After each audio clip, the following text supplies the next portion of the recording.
Lucas Tomlinson joins us after his sit-down with Secretary of War Pete Hegseth, where they talked about both of those hot-button headlines. Lucas. Shannon, it's great to be with you on set here at the Reagan National Defense Forum, where War Secretary Pete Hegseth told me, given the opportunity, he would have ordered that second strike on the suspected drug smuggling boat at the center of controversy on September 2nd. There aren't many people getting in boats right now running drugs, which is the whole point. The very first strike to begin combat operations in the Caribbean has also received the most scrutiny, after two men who initially survived the initial missile strike were killed in a follow-on strike. Ordered by Navy SEAL Admiral Frank Bradley, the mission commander, according to Hegseth. From what I understood then and what I understand now, I fully support that strike.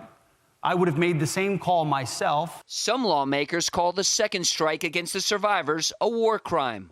Others, a righteous one. President Trump said he would have no problem releasing the video showing the follow-on strikes. It's not clear when that will happen. Mr. Secretary, you will be releasing that full video. We are reviewing it right now. Is that a yes or no?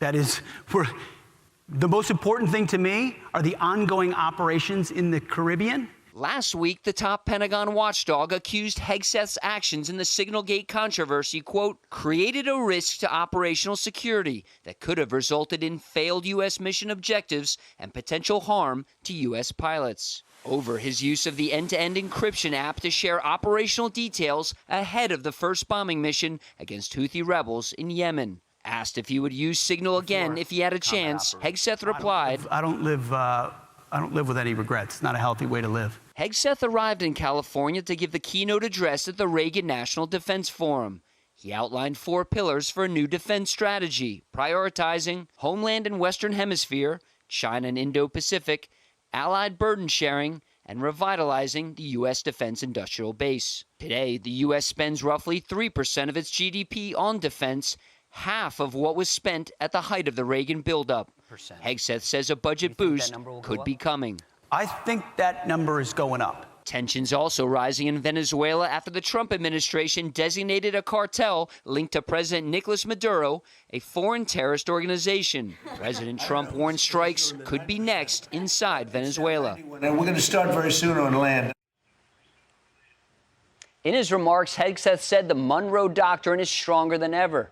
The president who came after Monroe, John Quincy Adams, said, America does not go abroad seeking monsters to destroy. Shannon? Okay, so Lucas, you asked him another controversial question. This one was Army or Navy? That's right. The big Army-Navy game is coming up next weekend. I asked him who he's rooting for, and in a surprise, I think, to the audience, he said he's rooting for Navy because of the Marine Corps. It must have been his time with the Marines aboard Iwo Jima, or perhaps going aboard the Gerald R. Ford on Thanksgiving. Yeah, we'll see if he goes Army next year. Perhaps. All right, Lucas, thank you. Thank you, Shannon.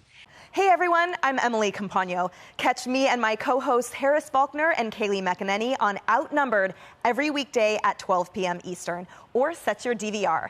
Also, don't forget to subscribe to the Fox News YouTube page for daily highlights.